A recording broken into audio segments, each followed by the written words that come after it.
All right, hello. This is Jesse from the Laughing Lich Corporation, and I am here with something pretty exciting, the new D&D playtest from 1D&D. Now, I just wanted to do a quick review. This is my first time seeing this document, and if you like what you're seeing, if you like how I review, please like and subscribe. I'd really appreciate it. We don't really do anything. We do what we want in this channel. We do not do advertisers, but I don't want to get in too far of that, so let us look at what this document has. This is about clerics and revised species. So just reading quickly through, third in the series of Unearthed Arcana. Yep, we've already done the first two, which I haven't reviewed yet, but if you want me to review it, just let me know. And in this, the content is the Cleric class and is available for playtesting. The subclasses are the Life Domain. More subclasses will appear in the... Wait, really? Just the Life Domain? Wow. This is going to be really short. Revised species. 3 revised species appear in this document. The Ardling, Dragonborn, and Goliath. And the rules glossary, of course. Any term in the body of the text that is underlined appeared in the glossary at the end. The glossary defines game terms that have been clarified or redefined. This playtest or that don't appear in the two... Okay. So, it seems like it's going to be a relatively short document. I mean, it's... How long is this? This is 26 pages? Seems longer than I was expecting, but let's continue. This is the playtest material. All right, we know this, how to playtest. We invite you to try, so yep, we already know that. I'm just going to read through it. To play through the material, you must either incorporate into your campaign or run more, yeah. All right, power level. Character options you read through might be more or less powerful. Yep, we know that. Feedback. So yeah, they did mention in their video that even if you only read through and do not actually playtest, you can still give feedback. They don't expect everyone to be able to playtest this quickly. It's usually like a month of time, and then they ask for the survey, and that for most groups is just too much. So what's ahead? So this is exciting. Revised versions of every class. Yep, we knew that. 48 subclasses. We knew that. New and revised spells. New and revised feats. New weapon options for certain classes. I assume that's going to be martial classes. A new system for creating a home base for your characters. Revised encounter building rules. New and revised monsters. And yeah, so... Part of a class. Each class contains rules, elements described below. Characters who have levels in a class are exceptional. Most of the inhabitants of the multiverse aren't members of a class. They are commoners. So primary abilities of the class is critical to some of the class's features, so you create your character with that ability is a great place to put one of your highest scores. All right, so that's like wisdom for clerics. Let's zoom this in a little bit just to be a little easier to read. Similarly, when you gain an ability score improvement feat, consider increasing your primary ability. Finally, to use the multi-class rules, a score of 13 of the primary ability. Okay, so that sounds pretty similar to what we've had before.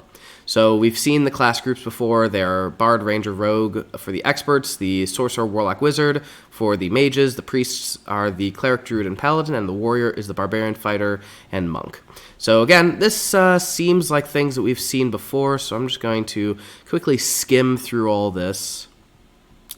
All classes have new features as well as revised versions of old features.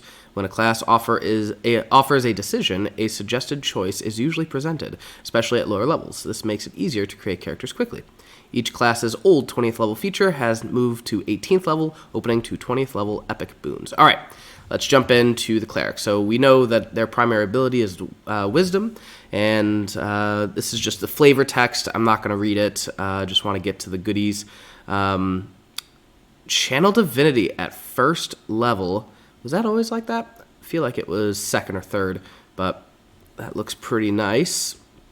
And Holy Order, and then the subclass. Ooh, okay. The spells look relatively the same. I don't have it memorized, so it looks relatively the same. Greater Divine Intervention. I wonder if that's you automatically get it every single time. I think that's what it is. Anyway, so hit points, looks like it stayed the same. Constitution modifier, wisdom, saving throws, wisdom, and charisma. And persuasion, religion, so on and so forth. Simple weapons, not martial, which I think is only reserved for the war cleric. Light, medium, and shields. And starting equipment includes priest pack, a shield, a holy symbol, chain shirt, mace, and 7 gold pieces. All right, if your group uses multi-class rules, yep, we know this. Armor training, when you're cleric first level, you gain armor training. The following light armor is yield. Spell slots, add all your cleric's levels to the appropriate levels of the classes to determine. All right, multi-classing rules stay pretty much the same. Cleric class features. As a cleric, you gain the following class feature when you reach a specified levels in the class. These features are listed on the cleric table. So first level, Channel Divinity. You gain the ability to channel energy directly from the outer planes. Using that energy to fuel magic effects, you start with 2 such effects. Divine Spark and Turn Undead. Now, obviously, we've had Turn Undead. I have not heard of Divine Spark, each of which is described below.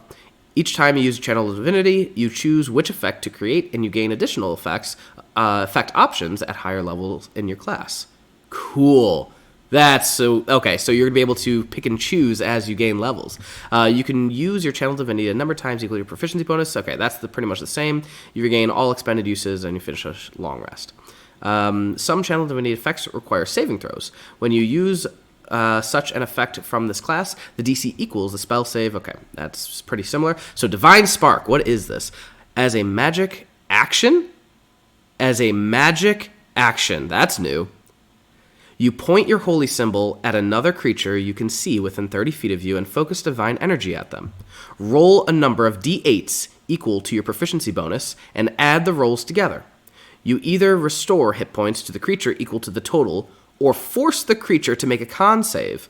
On a failed save, the creature takes radiant damage equal to the total, and on successful save, the creature takes half as much damage, rounded down.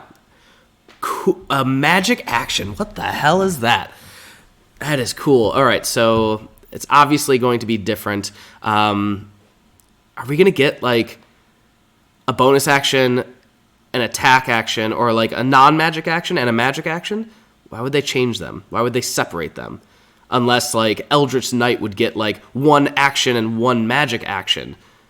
Okay, this is really cool. So again, I don't know what magic action is, but it's going to get pretty crazy, I'm sure. Turn Undead, magic action, present your holy symbol. Let's see, it's 30 feet, wisdom saving throw. If the creature fails saving throw, it is dazed for 1 minute, so it's not trying to get away from you. Until it takes any damage, it is, or you are incapacitated or die. While dazed in this way, the only action the creature can take is the dash action, and if it moves, it must move. Okay, so I need to brush up on my dazed action condition. I don't recall what it is, but it must be similar to Frighten or something similar to that. All right. You have learn spells through prayer, meditation, and devotion. And, okay, so prepared spells, Cure Wounds, Sacred Flame, Shield of Faith, Spare the Dying, and Thaumaturgy.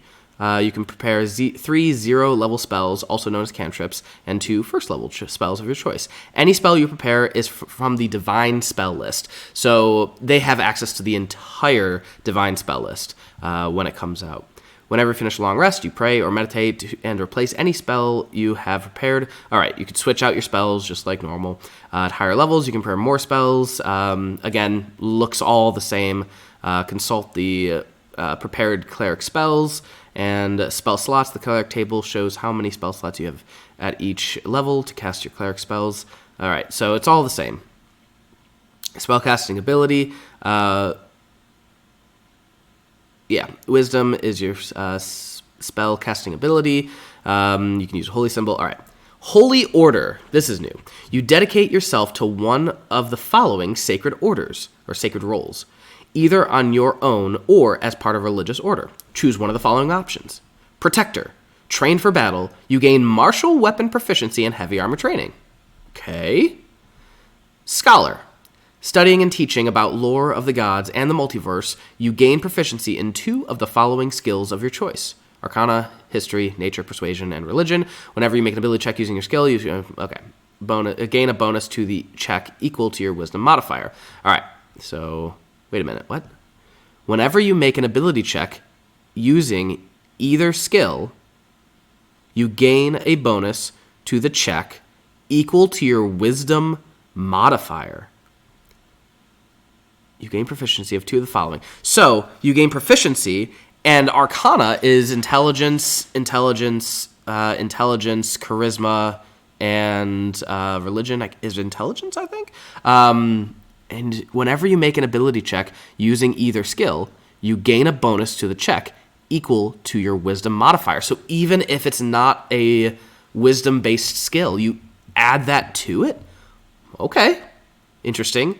Thaumaturge. Delving deeper into your divine magical abilities, you can prepare one extra 0-level spell from your divine spell list. See your spellcasting feature for information. In addition, you gain one expended use of your channel divinity whenever you finish a short rest. Okay, so this makes you more cleric-y with an extra cantrip, and now you can regain channel divinity on a short rest when you gain that. Cool. You gain the life domain subclass or another cleric subclass of your choice. So we're going into the third level cleric subclass. The life domain is detailed after the cleric class description, and other subclasses will appear in future Unearthed Arcana articles. A subclass is a specialization that grants you special abilities for the rest of your career. That's a different word. You gain each of your subclasses' ability that are of your cleric's level and lower. This class's description tells you the level when your subclass provides features. All right. Fourth, you get a feat, so you can either choose an ability score improvement feat or another feat of your choice, so that's the same. Smite Undead. You can cause your Turn Undead feature to smite the Undying. Whenever you use the Turn Undead, you can roll a number of d8s equal to your proficiency bonus and add the rolls together. Each undead that fails its saving throw against the use of Turn Undead takes radiant damage equal to the roll's total. Interesting. So normally you would just destroy undead. If it was a certain CR, it would just poof, gone. Like under maybe a half or a 1 CR. Maybe they're getting rid of CR in total and they're just completely redoing that system. That might be what it is. I know that they already showed some monsters, and I'm pretty sure they had CRs on them, but maybe they're going to get rid of them in the next iteration. Level 6, subclass feature, so we'll get to that. 7th level, Blessed Strikes. Divine power infuses you in battle. When a creature takes damage from one of your 0-level spells or your attacks with weapons, you can also deal 1d8 radiant damage to that creature. Once you deal this damage, you can't use this feature again until the start of your next turn. All right, so you just get a little extra oomph if you want to use a cantrip or a weapon. 8th level, same thing, you get a feat. 9th level, Holy Order. Your sacred duties have expanded, allowing you to choose a second option from the Holy Order feature. All right, cool. We already went over the Holy Orders.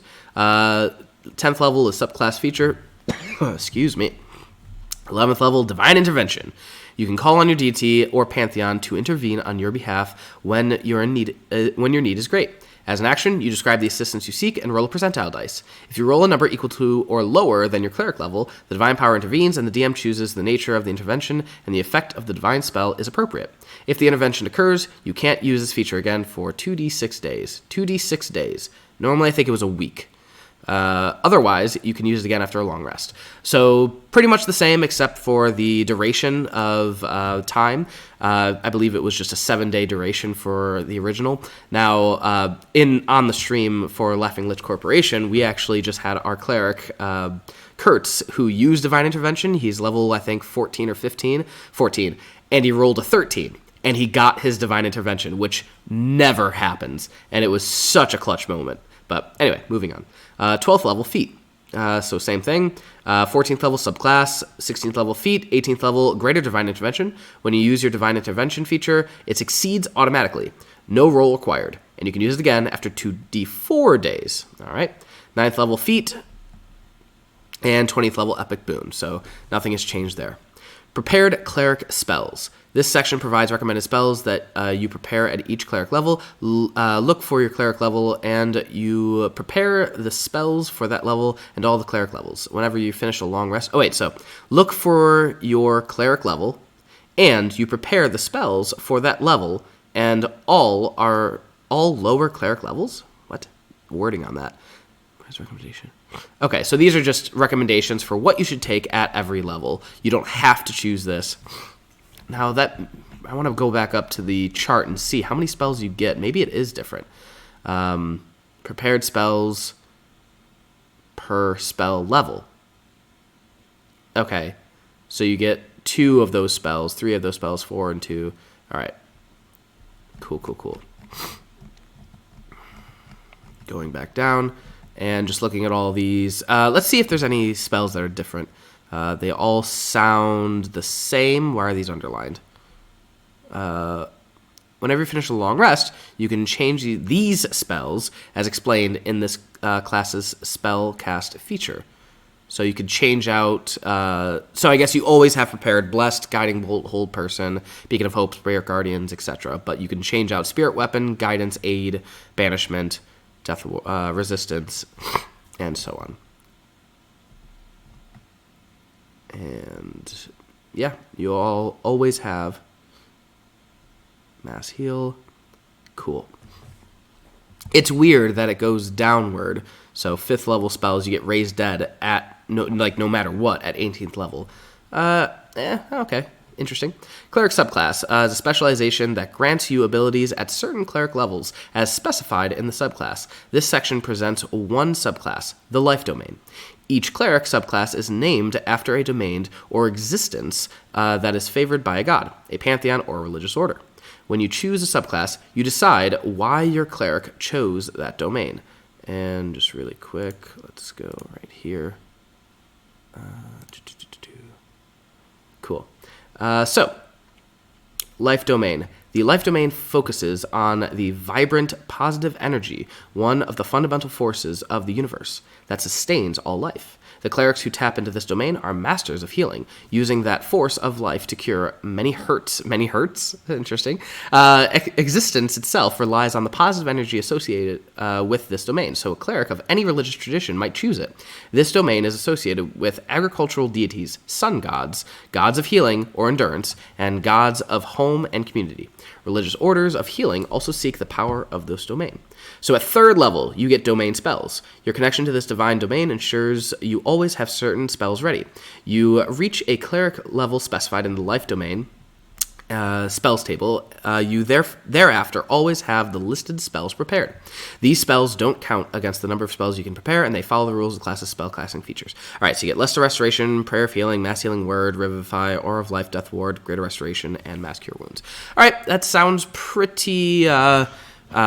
similar and, again, underlined, so you could probably switch that out. I'm wondering why, it's just interesting. It says that you always have it prepared, but then it says Prayer of Healing is underlined. I'm curious as to what that is, if you can switch it out or not. So 3rd level, Disciple of Life. Your healing spells are empowered by life itself. When a spell you cast with a spell slot restores hit points to a creature, that creature regains additional hit points on the turn you cast the spell. The additional hit points equals 2 plus the spell's level. Now, if I remember correctly, it was your cleric's level that it would add, plus the spell's level. Interesting. Preserve Life. You can use your Channel Divinity to heal a group of critically injured. As an action, not a magic action? You expend one use of your Channel Divinity and present your holy symbol, restoring a number of hit points equal to 5 times your cleric level. Choose any creatures within 30 feet of yourself. You can choose yourself as well, and divide those hit points among those chosen creatures. This feature can bring a creature's current hit points to no more than half its hit point maximum. All right, that sounds pretty similar to what we had before. Blessed Healer. The healing spells you cast on others heal you as well. When you cast a spell with a spell slot on another creature that restores hit points to it, you regain hit points equal to 2 plus the spell's level on the turn you cast the spell. Again, I could have sworn that it was involving your cleric's level, not the spell level, but I guess that makes sense. Supreme Healing at 14th level. When you would normally roll 1 or more dice to restore hit points to a creature with a spell that you've cast with a spell slot, don't roll those dice for the healing. Instead, use the highest number possible for each die. For example, instead of 2d6, you restore 12. All right. So I recall having this ability. I don't recall if it was at 14th level. I'd have to go back and look. In fact, let me go back and look right now because I have it up right here. Cleric. And go down to the life domain. And so it looks like... Okay, so Blessed Healer has stayed the same. It was the spell's level. It had nothing to do with the Cleric's level. 8th level was a Divine Strike, so that got nixed. And then Supreme Healing was supposed to be a 17th level ability, but they moved it down to 4th. 14th. Blessed Healer, when you cast a spell slot, it also restores you. Okay, so that's the same. And Preserve Life was a Channel Divinity at 2nd level, but now it looks like you get this at 6th level. And Disciple of Life, let's see, also starting at 1st level, so this is a 3rd level. So they moved things up a bit and moved things down a bit, making the crunch a little bit more after 3rd level and before 17th level. So they just moved the level scaling just a little bit differently. All right. So that's the Cleric. So not too much of the big changes, but what the hell is a magic action? Let's go back to that. Let's see. And also the Scholar, adding your ability check or wisdom modifier for those particular abilities, which is, to me, pretty insane. So Divine Spark as a magic action, and Turn Undead as a magic action. However, the other Channel Divinity does not say magic action. It just says action. So I don't know if that's a typo. As an action for Preserve Life Channel Divinity. So I don't know if that's a typo or not, or if it was supposed to be a magic action. I don't know what that is, but let's continue. When you choose the character species, you determine whether your character is a human or a member of a fantastical species, such as a dragonborn or gnome. This document provides new versions of the following species: Ardling, Dragonborn, and Goliath. The peoples of D&D Multiverse hail from many worlds and are members of different sapient life forms. A player of a species, the set game traits that are adventure gains from being one of those life forms. A character's upbringing and training are represented in rules by class and background. All right, I'm just going to skip this because it sounds, it's just stuff that we've seen before. So the Ardling. So this got a lot of flack for being like too similar to the Aasimar and trying to be a lot of different things at once. So celestial animals roam the Beastlands, a plane of untamed beauty and wild nature. Many of those otherworldly animals serve the Beast Lords, and in the early days of the multiverse, some of the animals evolved into bipedal forms. Among their numbers are Ardlings, people with beast-like heads, keen senses, and an innate connection to divine magic. Long ago, the ancestors of the Ardlings migrated to the material plane. The Ardlings can now be found on many worlds. An Ardling has a head resembling that of an animal. Depending on the animal, the Ardling might also have furs, feathers, or scales. Some little and others hulking. Ardlings are as varied as the animals they resemble. So, creature type, you're humanoid. Size, you are medium or small, and you choose when you select the species. Speed is 30 feet, as always. Lifespan, 200 years on average. So that's interesting. Most other humanoids have been just 100 years on average. It's interesting that they're changing that up. As an Ardling adventurer, you have the following special traits. Animal ancestry. You are descended from a celestial animal. Choose one of the ancestry types, and then choose one example animal listed from the ancestry or similar animal. You gain the benefits of that ancestry, and your head resembles the head of the chosen animal. Climber, bear, cat, lizard, squirrel. You have hooked claws, sharp nails, and a serpentine tail. Or a serpentine tail. As a result, you have a climb speed equal to your speed. All right, so I could have sworn that they were getting rid of the whole flying speed, climb speed, swimming speed thing, but maybe not. And looks like they're just experimenting with a few different things. But you have a climb speed equal to your speed, and once per turn, when you deal damage with your unarmed strike to a target, you can increase the damage to that target by the amount equal to your proficiency bonus. Okay. So you're adding just a little bit more oomph onto your unarmed strikes. Flyer. Bat, eagle, owl, raven. You have vestigial wings. As a result, you fall at least 10 feet. When you fall at least 10 feet, you can use your reaction to safely glide downward, taking no damage from the fall. In addition, when you take the jump action, you can flap your wings to gain advantage on the action's ability check. Racer. Deer, dog, horse, Triceratops, who love it. Oh man, a Triceratops-headed individual. That sounds freaking cool. When you take the dash action, your speed increases for that action. The increase equals 10 times? your proficiency bonus. When you take the dash action, your speed increases for that action. The increase equals 10 times your proficiency bonus instead of doubling. So let's say you have 30, and it would be 30 times 2 would be 60. But it says the increase equals 10 times your proficiency bonus. So at first level, your proficiency bonus is 2, so it increased by 20, so you'd go up to 50 instead of 60. But at higher levels, you'd be going freaking fast. Wow, okay, that's interesting. Swimmer, crocodile, dolphin, frog, shark. You can hold your breath for up to an hour at a time, and you have a swim speed equal to your speed. In addition, you have resistance to cold damage. Okay, so yeah, holding your breath for up to an hour is, meh. Swim speed is good. Cold damage resistance, that's really nice. Divine magic. So this is everyone. You can innately channel minor divine magic. You know the thaumaturgy spell. Whenever you finish a long rest, you can replace that spell with a different cantrip spell from the divine spell list. Intelligence, wisdom, or charisma is your spellcasting ability for any spell you cast with this trait, choosing the ability when you select the species. You also have keen senses. You have proficiency in perception skill. It's interesting it doesn't say for like smell or hearing or whatnot. You just have it just flat. All right, so that's the Ardling. Dragonborn. I'm not going to read the flavor text. I'm assuming it's just similar to what's always been. Dragonborn adventurer traits. So you're humanoid, you are medium, you have a speed of 30, 80 years on average. Again, different from the 100 years on average that they wanted to go to. As a Dragonborn adventurer, you have the following special traits. Draconic ancestry. Your lineage stems from the dragon progenitor. Choose the kind of dragon from the Draconic ancestor table. Your choice affects your breath weapon and damage resistance. All right, so the chosen dragon affects appearance. Okay, we know this. Again, seen this before. Seems very straightforward.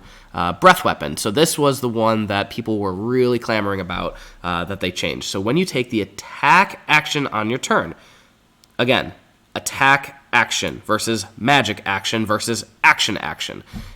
Interesting. Again, I don't know if this is wording or if that's a mistake. You can replace one of your attacks with an exhalation of a magical energy in either a 15-foot cone or a 30-foot line that is 5 feet wide. Okay, so that you could choose which one. Each creature in that area must make a dexterity saving throw against a DC equal to 8 plus your con plus your proficiency. All right. On a failed save, the creature takes 1d10 of your Draconic ancestry determined by your ancestry trait, so depending on what color you are. On a successful save, the creature takes half as much. The damage increases by 1d10 when you reach the following levels, 5th, 11th, and 17th, all the way up to 4d10. You can use this breath weapon a number of times equal to your proficiency bonus, and you regain all expended uses when you finish a long rest. Okay, nice. So damage resistance. You have resistance to the damage type determined by your Draconic ancestry trait. Again, very typical. You have dark vision for 60 feet. Draconic flight. When you reach 5th level, you learn how to channel magical energy of your Draconic ancestry to give yourself temporary flight. As a bonus action, you sprout spectral wings on your back that last for 10 minutes or until you are incapacitated, or you track their wings as a bonus action. During that time, you have a fly speed equal to your speed, your wings appear to be made of energy, and you used by... Wait, what? Okay, so it looks like it's made out of energy used by your breath weapon. So if it's like you fire, it's a fire wings. If it's cold, it's like frost wings. Once you use this trait, you can't use it again until you finish a long rest. Cool. So it looks like they changed up the breath weapon pretty well, and not too many other changes from there. The Goliath, I'm going to skip the flavor text. You are humanoid. You are medium. I could have sworn they were bigger than that, like 10 feet tall. 35 feet. All right. So again, I could have sworn that they were going to keep everything at 30 feet, but looks like they're ditching that. 80 years on average. As a Goliath adventurer, you have the following special traits. Giant ancestry. You are descended from giants. Choose one of the following benefits. A supernatural boon from your ancestry. You can use the chosen benefit a number of times equal to your proficiency bonus, and you gain all expended uses. Okay, so you can choose between these. These are cool. These are really cool. Cloud's Jaunt, Cloud Giant. As a bonus action, you magically teleport up to 30 feet to an unoccupied space you can see. Fire's Burn. When you hit a target with an attack roll, you deal damage to it. You can also deal 1d10 fire. So this reminds me of the Rune Knight. It reminds me a lot of the Rune Knight. Frost Chill. When you hit a target with an attack roll, you deal damage to it. You can also deal 1d6 cold damage to the target and reduce its speed by 10 feet. That's huge. Until the start of your next turn. Hill's Tumble. When you hit a large or smaller creature with an attack roll and deal damage to it, you can knock that target prone. Sweet. It's really good if you're a fighter. You can get advantage on that. Stone's Endurance. When you take damage, you can use your reaction to roll a d12. Add your Constitution modifier to the number rolled and reduce the damage by that total. Whoa. When you take damage, you can use your reaction. All right, cool. When you hit a creature that is large... Okay, I'm just rereading some things. Storm's Thunder. When you take damage from a creature within 60 feet of you, you can take your reaction to deal 1d8 thunder damage to the creature. So it's pretty similar to the Frost Chill, except more damage, but no lesser movement speed. Large Form. Starting at 5th level, you gain the ability to supernaturally grow. As a bonus action, you change your size to large, provided you are big enough. You are in a big enough space. This transformation lasts for 10 minutes or until you end it as a bonus action. During that duration, you have advantage on strength checks, and your speed increases by 10 feet. Once you use this trait, you can't use it again until you finish a long rest. That's pretty cool. That's really cool. Powerful build. You have advantage on any saving throw you make to end the grappled condition on yourself. You also count as one size larger when determining carrying capacity and the weight you can push, drag, or lift. Cool. All right. So they added some cool things for the Goliath. I really, really like the choose your ancestry type. That is also really, really cool. All right. Let's get down to the feats. Looks like we have a lot to go. Holy crap. All right. And so let's see if they have chapters. Nope, they don't have chapters. Bummer. Feats. This section offers a collection of feats which are special features not tied to a single class. The description of a feat contains the following parts, which are presented after the feat's name. Prerequisite. You must meet the prerequisite. Okay, we know. Benefit. The benefit of the feat is detailed. And then repeatable if you can take it once or if you can take it multiple times. Bonus feat at 20th level. A DM can use bonus feats as a form of advancement after characters reach 20th level, a way to provide greater power to characters who have no more levels to gain. With this approach, each character gains one feat of their choice for every 30,000 XP the character earns above 355,000.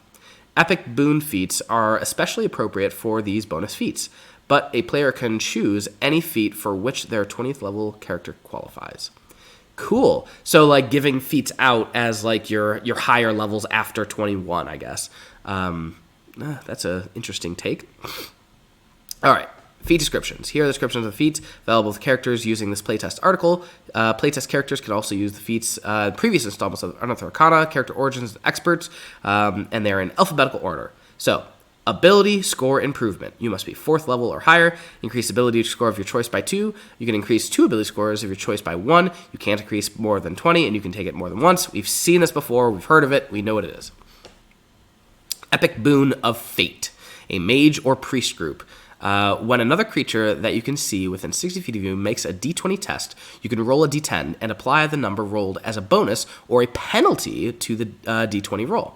Once you use this benefit, you can't use it again until you roll initiative or finish a short or long rest. So once per encounter or after you take a short or long rest. That's interesting. That's weird. Roll initiative. So you could quickly use it if you know you're about to get into a battle, and it's for someone to hide and stealth check. And then you rolled initiative, now you get it back, and then you can use it for like an attack or whatever.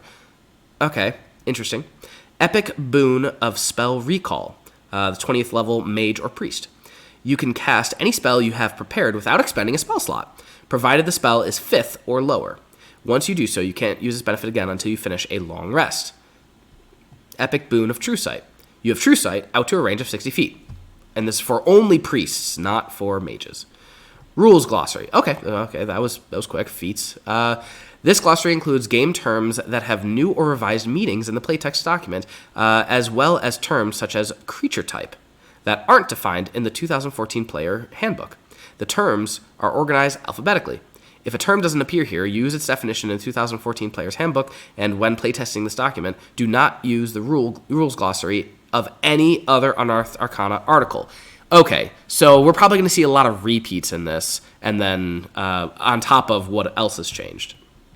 Changelog. Here's a list of glossary entries that are new or updated in this article. So aid, the attack action, attack, and then parentheses, action. Equipping weapons section, the banishment spell, grappled condition, so grapple change, guidance spell, influence action, light weapon property, long rest, long rest changed. A magic action, okay, so we are going to get two different kinds of actions. That's very interesting. Prayer of healing spell, priest pack equipment, resistance spell, spiritual weapon spell, and true sight. All right. So, ability check, 3 types. Ability check is one of 3 types of D20 tests. Sounds like this is pretty similar to what we had before. Skills, when you make an ability check, the rules are DM determines the skill proficiency and relevant check. Okay, just reading through this really quick. For example, the rule refers to strength check. You can add your proficiency bonus to check, see if you're ever... Okay. Action required. Make an ability check requires you to take an action unless a rule says otherwise. Several of the named actions, such as hide and influence, include ability checks. The DM may override this requirement and allow a particular ability check to be made as part of a bonus action or as no action at all. All right. So the whole, I want to see if this is relevant in the middle of combat, and you make a history check, and that was your entire action, and then you're done. So yeah, you could probably identify things, or like make an Arcana check or history check in the middle of battle as a bonus action, as part of a bonus action, or as no action at all. So the DM may override that. Interesting. Difficulty class. The DM determines difficulty class of an ability check that can override a DC specified in the rules. The typical difficulty class table shows the most common DCs. Right, so we've seen this before, nearly impossible. Again, that's pretty similar. So aid. Here's the new version of the aid spell. Second level abjuration, divine spell list. It's an action, 30 feet. Verbal somatic material, a tiny strip of white cloth, instantaneous. Your spell bolsters creatures, filling them with resolve. Choose up to 6 creatures within range. Each target gains 5 temporary hit points. At higher levels, you can increase the number of temporary hit points, increased by 5 for each slot above second level. So I'm just going to quickly go back and see what the old aid spell is, just to see what is different. And I have it here. It was second level. It was an action, 30 feet. It had all the same things. Duration was 8 hours. Yeah, what is the duration? It doesn't say a duration. It just lasts. Wait a minute. Your spells will serve future. It just lasts. It doesn't have an expenditure. So you could just, if you have a week of time and you just aided everyone multiple times, could this stack? No, temporary hit points don't stack. That's why. All right. So I guess that makes sense. So the change is they reduce the duration, and they increase the amount of creatures. So before it was 3 creatures, now it's 6 creatures. Each target's hit point maximum and current points increased by 5 for the duration. So instead of the hit point maximum and current hit points, they're just using it as temp. All right. Okay. So that's not bad. That's you get more creatures, so it's a little bit more helpful for a whole party. But it's only temporary hit points, and you can't stack them. All right. That's fine. Arcane spell. An arcane spell draws on the ambient magic of the multiverse. Bards, sorcerers, warlocks, and wizards harness this magic, as do artificers. The arcane spells table is a partial list of arcane spells. The table provides a spell's level, name, and school of magic. The list also indicates whether a spell has a ritual tag. If a spell's school of magic is different from what appears in 2014's handbook, an asterisk appears after the school. All right, so looking at this. So Dancing Lights got changed to Illusion. And these are all the cantrips. Ritual, no. Alarm is yes. So again, we're just looking at through all of these. Armor of Agathis is now Arcane, which makes sense. I don't see anything that's like crazy, that's life-shattering. Shatter is Transmutation. Got changed. Thunder Wave is also Transmutation. I think it was Evocation before. Blindness, deafness is transmutation. And sending is now divination. Really, it wasn't divination before. Just looking through. Contingency is abjuration. Stone skin is transmutation. Again, I was probably abjuration before.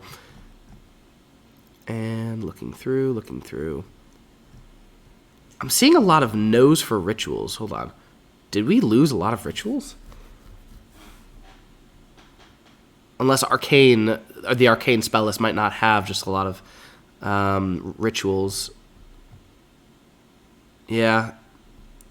I don't recognize anything that was a ritual that's no longer a ritual. But that's okay. Moving down. All right. So now, armor training.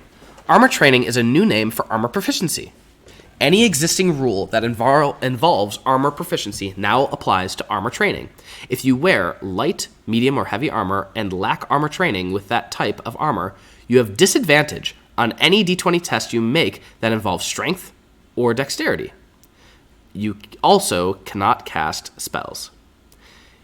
If you equip a shield and lack armor training with shields, you don't gain armor class bonus of the shield. Wow. Okay. Cool.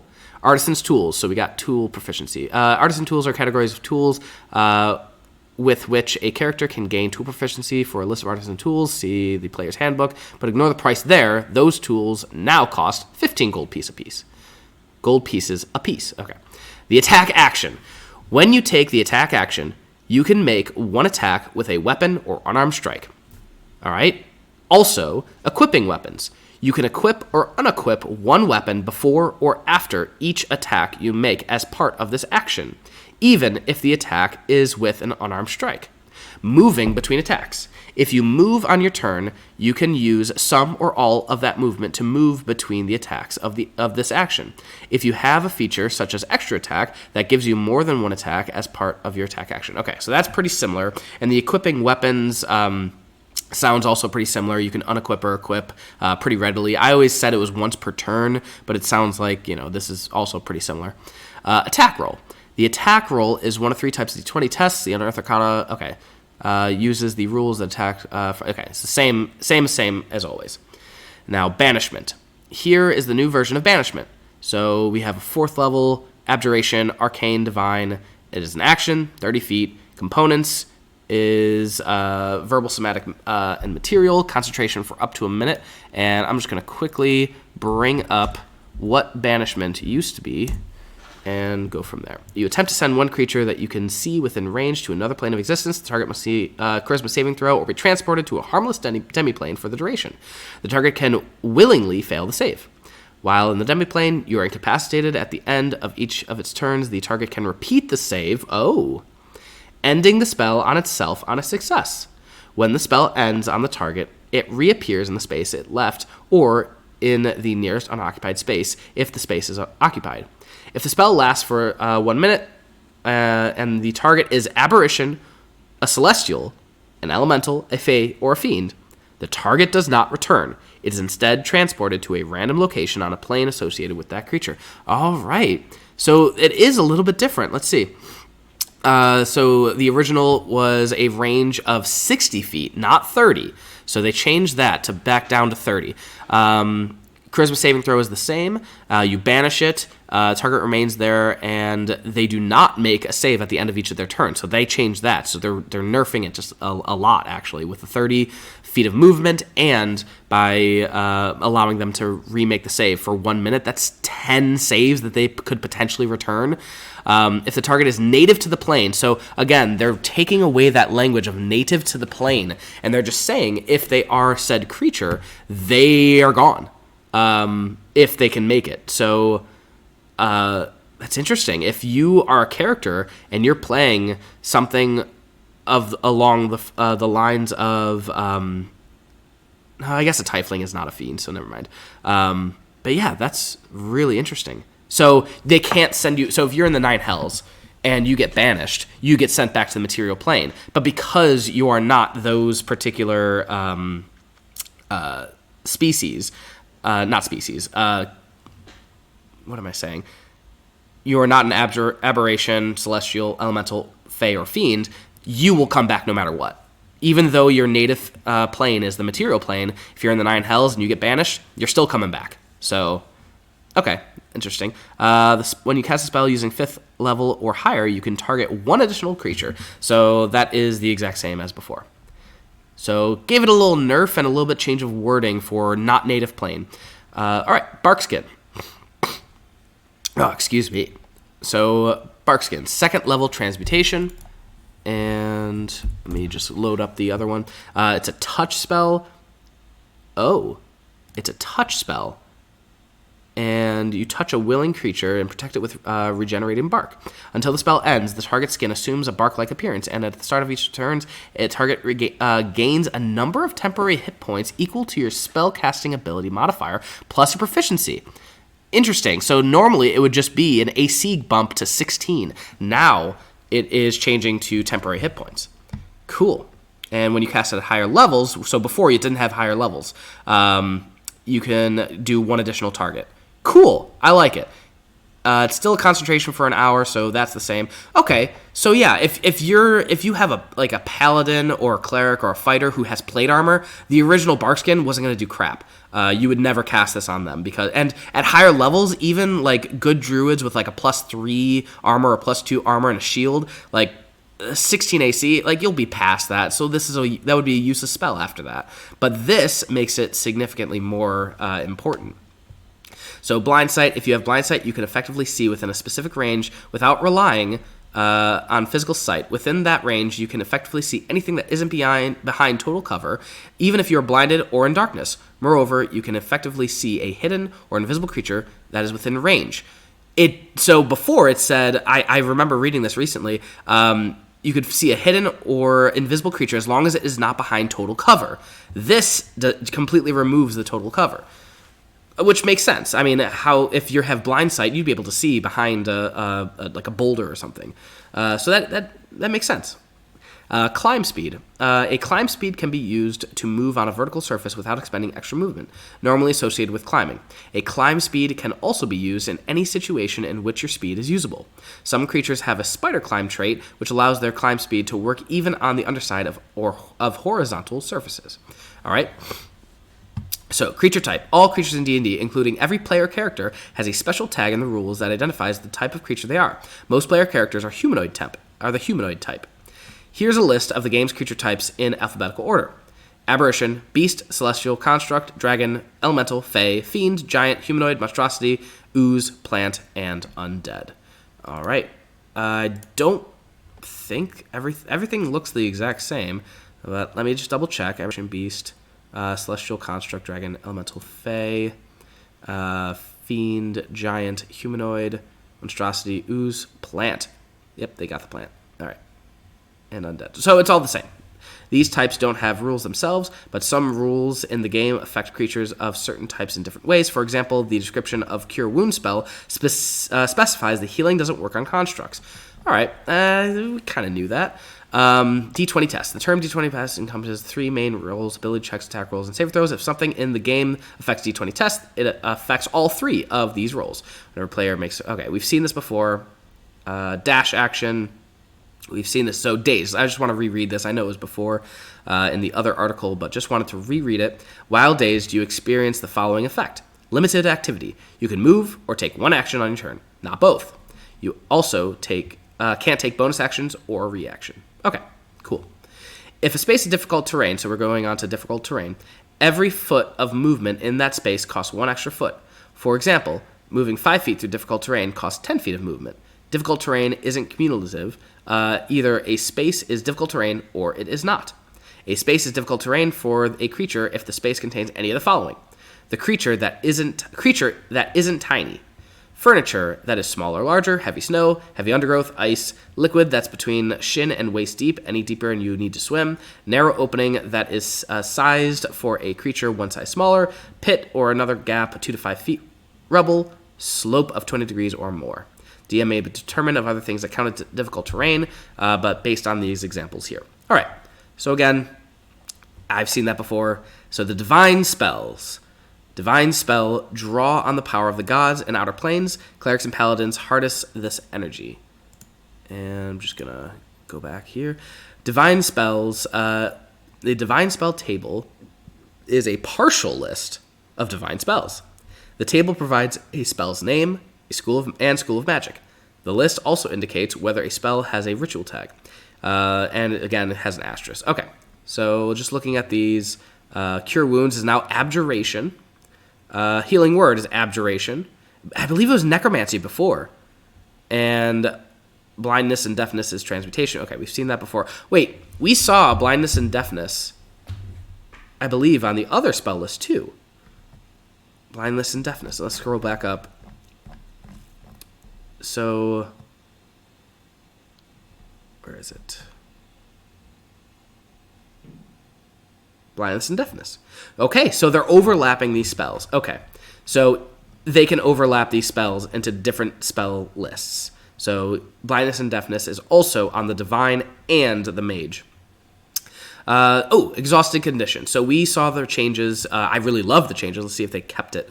While exhausted, known in older books as exhaustion, you experience the following effects. This condition is cumulative. Each time you receive it, you gain one level of exhaustion. You die if your exhaustion exceeds a 10.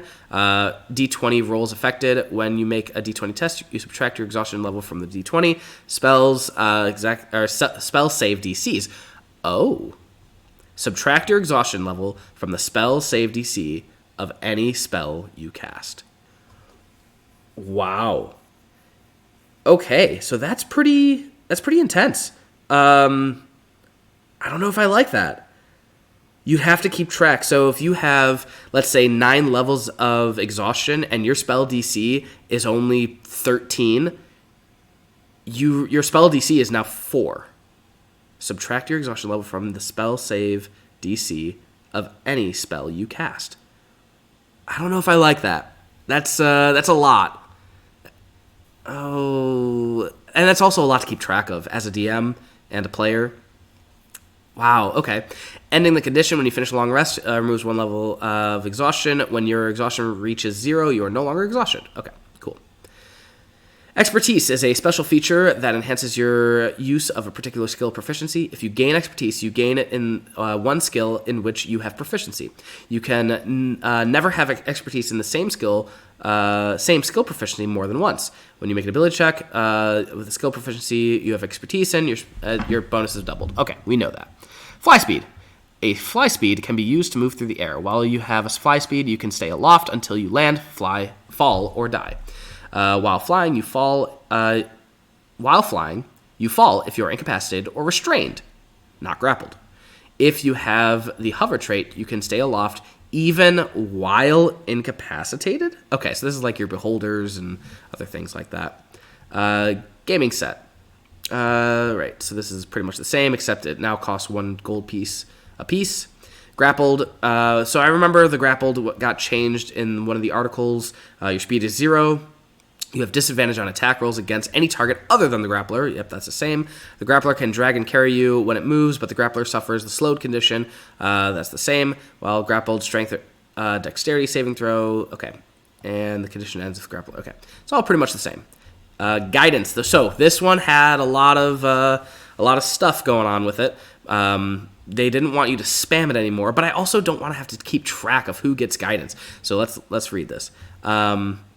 Casting time is a reaction which you take in response to you or an ally within 10 feet of you failing an ability check. I believe in the other one it said 30 feet. You channel magical insight to a creature who failed ability check. The creature can roll a d4 and add the number rolled. Okay, so you can use this on as many creatures as you want, as many times as you want per long rest, but they changed it to 10 feet. If they fail. So it's still spammable, but the distance is significantly less. But right now, okay, so it's your reaction. Right now in current 5e, it's an action and it's a touch spell. I don't know. Did they do enough? Okay, that'll probably get a lot more. And it's also part of the primal. Cool. Help action, you can assist or an assist attack roll, granting an advantage on an attack roll by one of your allies. This benefit expires at the start of it. Okay, so cool. it's pretty much the same as before. Heroic Inspiration. D20 test, you can do so immediately after rolling the D20. Gaining Heroic Inspiration. A player rolls a 1. That 1 must be... Okay, so this is pretty much what they did to update it. The DM can also award Heroic Inspiration only 1 at a time. You can never have more than 1. If something gives you Heroic Inspiration, you already have it. You can give that Heroic Inspiration to a player character in your group who lacks it. Okay, so if I roll a natural 1, I get Heroic Inspiration. And then I roll another natural 1, I can gift that to a party. Cool. Interesting. So, hidden condition. You aren't affected by any effect that requires the target to be seen. Surprise. If you are hidden when you roll initiative, you have advantage on the roll. If you are hidden when you roll initiative, you have advantage on the roll. Okay. Attacks affected. Attack rolls against you have disadvantage, and your attack rolls have advantage. Ending the condition. The condition ends when immediately after any of the following occurrences. You make a sound louder than a whisper. An enemy finds you. You make an attack roll. You cast a spell with a verbal component, or you aren't heavily obscured or behind any cover. Okay. The hide action. You can try to conceal yourself. To do so, you must make a stealth check while you're heavily obscured or behind 3/4 cover or total cover. And you must be out of any visible enemy's line of sight. If you can see a creature, you can discern whether it can see you. Okay. On a successful check, you are hidden. Make note of your check's total, which becomes the DC for a creature. Okay. So the first barrier is a 15 DC stealth check, and then the second barrier is the perception check for them to try and hide, to try and catch you. I think I like that, because I was worried at 15 of a DC stealth check. That's like every rogue after a certain level is going to get that, no matter what. Which, that's why they're a rogue. But I think I do like that. That's good. Incapacitated. So while incapacitated, you experience the following effects. Inactive. You can't take actions or reactions. Your concentration is broken. You cannot speak. If you are incapacitated when you roll initiative, you have disadvantage on the roll. So this would be like if you're sleeping. You are incapacitated when you sleep. And that is what that is. The influence action. So this one got a lot of attention. A lot of people were like iffy on it. They weren't sure what they wanted from this.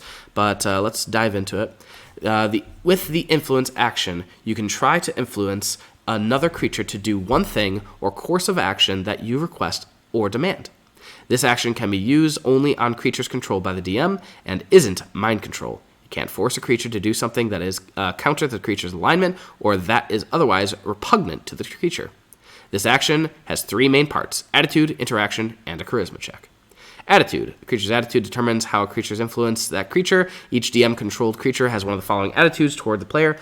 Indifferent. So this is, again, very similar to what we've learned before. Friendly or hostile. The interaction. When you take the influence action, either roleplay how your character interacts with the creature or describe your character's behavior, focusing on your character's request or demand. If the interaction is especially suited to the creature's desires and outlook, the DM might temporarily shift a hostile creature to indifferent, or an indifferent creature to friendly. Similarly, if the interaction is particularly irksome to a creature, the DM might temporarily shift a friendly creature to indifferent and indifferent to hostile. Ability check. To determine whether your request or demand is successful, you make a charisma check. You have advantage on the check if the creature is friendly, and you have disadvantage if they are hostile. Choose a skill. Influence skill suggests the skills are applicable when you make a charisma check depending on the interaction you proceed to roll. So animal handling check is like gently coaxing a beast or a monstrosity. So that's different. Or it's different from the original 5e, monstrosity. You can now animal handle a monstrosity, which is great. Animal handling is so underused, but there's so many monstrosities that you throw at your characters, and after like 4th level, you just stop sending beasts at them because there's really no really strong beasts besides like dinosaurs. Deception, deceiving a creature that can understand you. Intimidation, you intimidate a creature, and persuading a creature that can understand you. Setting the DC. The minimum DC for the check is 15. Minimum. Aha. So it's always a minimum of 15. Or the creature's intelligence score. or the creature's intelligence score, whichever is higher. That is very interesting. You would assume it would be a wisdom score, not an intelligence score. Wow. Because like wisdom, like you're inciting, trying to figure them out. Interesting. The outcome, if your check succeeds, the creature does as asked. If your check fails, you must wait to make the same request again. The default wait time is 24 hours, which the DM may shorten or extend depending on circumstances. Cool. All right, so it sounds like they made that minimum. And I don't know. It's interesting. I like it. I like setting those kinds of DCs so I know what to work with. A minimum of 15 is a perfect minimum. That's usually what I go to. For low-level characters, it's going to be really hard. For obviously, after you get to like level 10, it's going to be a breeze. And after anything higher than that, it's going to be really easy. But I like the minimum. That's really good. So the invisible condition. Unseeable. You can't be seen, so you aren't affected by any effect that requires its target to be seen. Any equipment you are wearing or carrying also can't be seen. Surprise. If you are invisible, when you roll initiative, you have advantage, and attacks affected, attack rolls against you have disadvantage, attack rolls you have an advantage. If a creature can somehow see you, as with blind sight, you don't gain this benefit against that creature. All right, so pretty similar to hide. The jump action. With the jump action, you attempt to leap more than 5 feet. When you take this action, your speed is greater than 0. You must make a DC strength. Oh, okay. If you don't move at least 10 feet immediately before this action, you have disadvantage on the check. Okay, so instead of your strength score, they're changing it up to be just a check. On a failed check, you leap 5 feet horizontally or vertically. That's kind of funny. On a successful check, the check's total determines the distance in feet that you can clear horizontally, or half that total if you're jumping vertically, rounded down. This jump doesn't expend your movement, but the distance you clear can't exceed your speed. Wow! Okay, so the jump action was part of your movement speed originally, and now it's just an action, so you could use the jump action to go, and then movement speed to continue going.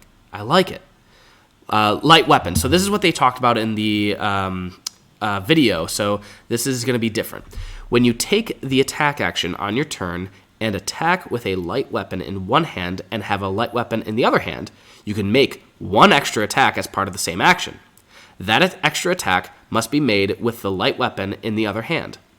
You don't add your ability modifier to the extra attack's damage.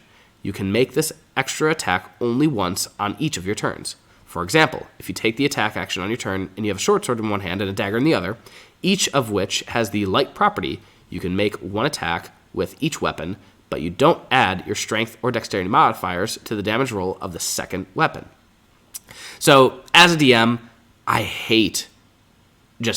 always forget to take away that modifier, and honestly, I just leave it. It's like an extra couple of damage, maybe like 3 or 4 or 2, whatever their modifier is. It's not that much, and so I usually just say F it and let it go. Yeah, I usually just give it to them, but I like it. You get an extra attack, so you don't have to waste your bonus action. I like it. All right, anyway, long rest. A long rest is a period of extended downtime at least 8 hours long, available to any creature. During a long rest, you sleep for at least 6 hours and perform no more than 2 hours of light activity, such as reading, talking, eating, or standing watch. Benefits of a rest. To start a long rest, you must have at least 1 hit point. When you finish the rest, you gain the following benefits. You regain all HP, you regain all HD, hit dice. Okay, so they're not doing halves anymore. HP max restored. If your hit point maximum is reduced, it returns to normal. Ability scores restored. If any of your ability scores were reduced, they return to normal. Exhaustion reduced. If you're exhausted, your exhaustion level decreases by 1. After you finish a long rest, you must wait at least 16 hours before starting another one. Interrupting the rest. A long rest is stopped by the following interruptions. Combat, casting a spell other than a cantrip, 1 hour of walking or physical exertion. If the rest was at least 1 hour long before the interruption, you gain the benefits of a short rest. You can resume a long rest immediately after an interruption. If you do so, the rest requires 1 additional hour to finish per interruption. Okay, so that's interesting. Not too much has changed there. I'm just going to scroll back up. I see the magic action is right there. I'm very curious about that. But I'm just going to scroll up to get to... where was it? No, we're in the conditions again. I'm looking for what changed. There was a little bar. Here we go. So long rest. Magic action. Prayer of Healing, Priest Pack, Resistance Spell, Spiritual Weapon, and True Sight. So we're only going to cover these next just because the stream is getting pretty long. I don't want to overdo it. It's already an hour and 2 minutes long. Jesus. All right, so we're only going to cover Magic Action, Prayer of Healing, Priest Pack, Resistance Spell, Spiritual Weapon, and True Sight. So let's go down, and I'm very curious about the Magic Attack. Magic Attack. When you take the Magic Action... you cast a spell that has a casting time of an action, or you use a feature or a magic item that requires a magic action to be activated. If you cast a spell that has a casting time of 1 minute or longer, you must take the magic action on each turn of the casting, and you must maintain concentration while doing so. If your concentration is broken, the spell fails, but you don't expend a spell slot. Okay.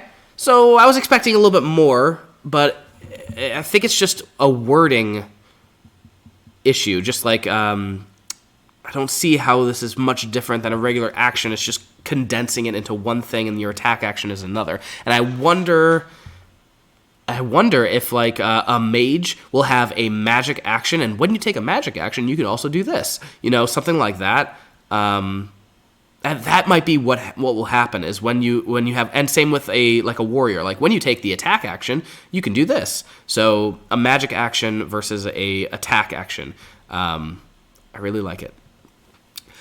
So move, breaking up movement speed. So we're not going to cover that. That's similar to what we already learned. Prayer of Healing. So this changed, and I'm going to get the other Prayer of Healing out just so we can see it. So. Right here, it's a second level abjuration from the Divine Spell list, 10-minute casting time, 30 feet of movement, and instantaneous. So the original was also 10 minutes, 30 feet, a second level evocation. So that got changed to abjuration, which it looks like all healing spells are now going to be abjuration. You utter an extended prayer of restoration. Choose a number of willing creatures equal to your spellcasting ability modifier, minimum of 1. Each of those creatures who remain within range of the spell's entire casting gains the benefits of a short rest and also gains 2d8 hit points, and a creature can't be affected by this spell again until the creature finishes a long rest. Holy hell! So the original is up to 6 creatures of your choice you can see within range regain hit points, 2d8 plus your spellcasting modifier. The spell has no effect on undead or constructs. Interesting, it doesn't say that, but I'm assuming, like, as a DM, I would definitely not allow constructs or undead be healed.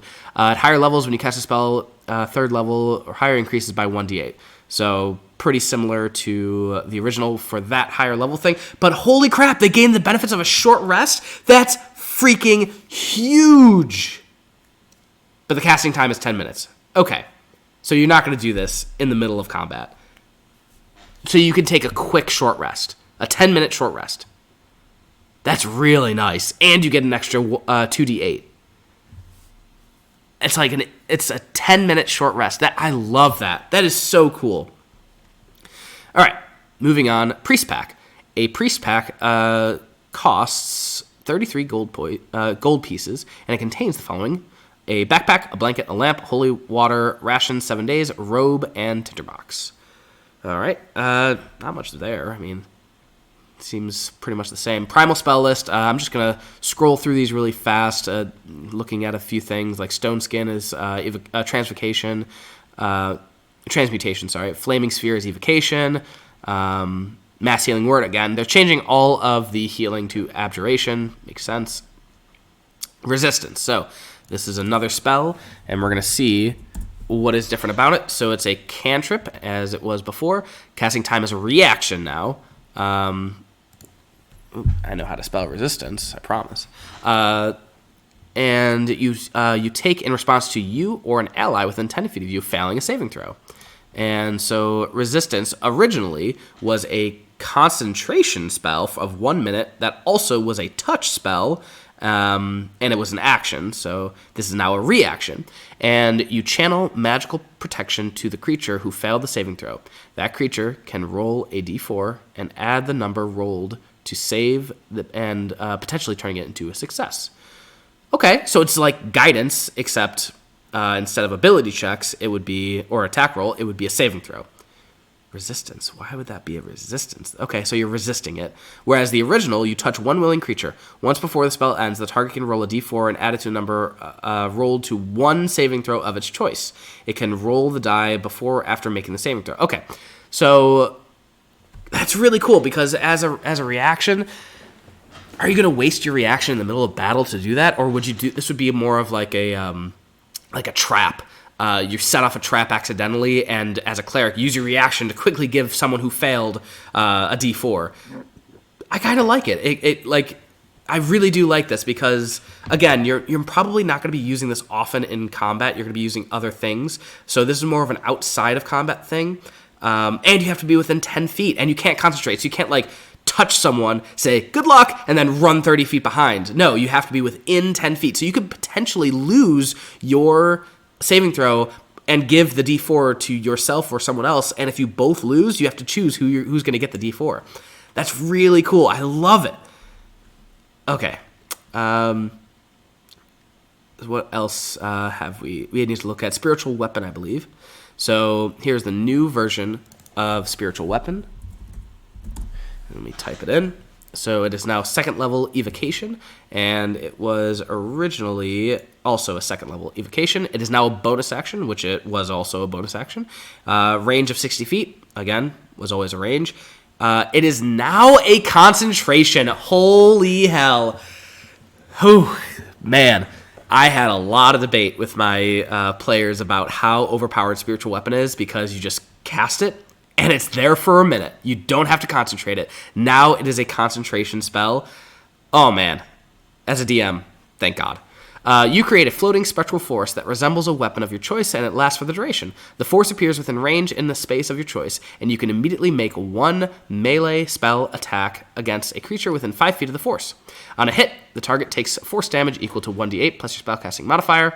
As a bonus action on your turn, you can move the force up to 20 feet and repeat the attack against a creature within 5 feet of it. At higher levels, the damage increases by 1d8 for every slot above second. All right, so the original was pretty much the exact same except for the concentration. And it also removed the wording. The weapon can take whatever form you choose. Clerics of deities who are associated with a particular weapon make the spell's effect resemble that weapon. So they just took out the flavor text, which is fine. But that concentration, oh my god, I love it as a DM. All right, so what else? I'm trying to remember. I think it was True Sight was the last one. Yeah, all right. A creature with True Sight has enhanced vision within a specified range. Within that range, the creature's vision pierces through the following. Darkness. The creature can see in normal and magical darkness. Excuse me. Invisibility. The creature can see invisible creatures and objects. Visual illusions. The creature notices visual illusions and automatically succeeds on saving throws against them. Transformations. The creature discerns that the true form of any creature or object it sees that has been transformed by magic, and the ethereal plane. The creature can see into the ethereal plane. All right, I think that's pretty much everything that I've known about True Sight, and it's just worded in a more streamlined way. But otherwise, that is our entire thing. So major takeaways: they crunched the cleric. Let me go all the way back to the top. So they crunched the cleric to give you more abilities faster, but less abilities sooner. Does that make sense? So your channel divinity does not happen that soon anymore. It happens a little bit later, as well as you have now options. The new divine spark is really cool. I really like that idea. And again, magic action versus attack action. Again, I am going to assume that when we get the wizard out or sorcerer, when you take the magic action, it's probably going to be like something, you also do this, so something like that. I I really, really like that. And Turn Undead. Now, what's weird is that the Turn Undead is a magic action, Divine Spark is a magic action, but the, what do you call it? The subclass, Divine Intervention or Channel Divinity, is not a magic action. It just says as an action. I assume it's a magical action or a magic action. It's just maybe, didn't word it correctly, or maybe I'm reading it wrong. But okay, other than that, let's look at, I just want to go over that chart really quick. So the aid spell now increases the amount of individuals you can do, but it gives you temporary hit points instead of maximum hit points. The attack action and equipping weapons section. So again, that is just, let me scroll back down just to reread it, of course. Okay, attack. When you take the attack action, okay, so it's unarmed strike, equipping a weapon, you can move, and okay, so it's pretty much the exact same. It's practically the exact same. And what's next? Banishment. So again, banishment, they make a saving throw at the end of each of their turns, so technically 10 saving throws, and it determines if they can come back. Depends on their type, their animal type or creature type. The grappled condition got changed a little bit. It looked like it was not too different. The guidance spell is now changed to 10-foot range for ability checks and attacks, and it's a reaction, so you have to be within that range. So they just lowered it down, but they don't have you keeping track of who gets it and when. I'll never keep track of that as a DM, as like what day it is. That's way too much. Influence action, went over that briefly. Light weapon property, so again, you can now utilize an attack twice with light weapons. Long rest, looks like it was mostly the same. Magic action is different. Prayer of Healing, again, is really cool. It's like a short rest now. Priest Pack, just changed a few things of what's in it. Resistance is now 10 feet of range, not a concentration spell, and you just have to be within 10 feet. Spiritual Weapon is a concentration spell, which, thank the Lord. And True Sight, they just cleared up the wording. Well, for anyone who is watching, I hope you enjoyed this breakdown of it. If you have any questions or comments, feel free to leave them in underneath this video. And please like and subscribe. We'd really appreciate it. Again, we do what we want on the stream. And until next time, see you guys later.